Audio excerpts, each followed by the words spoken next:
नाम है गुलाब, एक खुशबूदार फूल का नाम। नाम है गुलरुख, मतलब है फूल चेहरा, हसीना जमील, खूब रूह।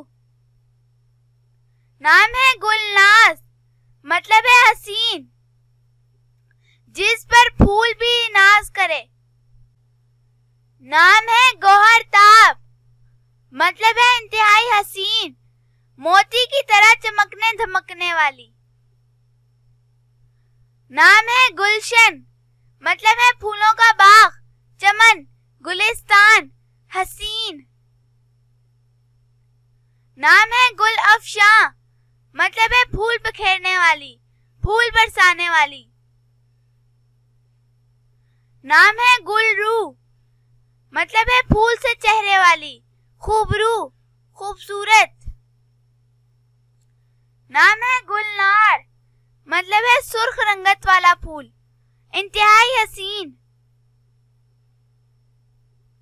नाम है गौहर अफरोज, मतलब है मोती की तरह रोशन, चमकदार, हसीन और कीमती।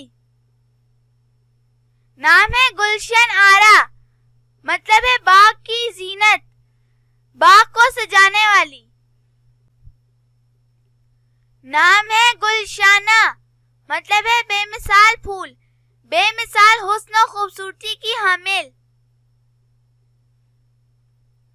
नाम है गुलरुख, मतलब है फूल जैसा चेहरा, खूबसूरत।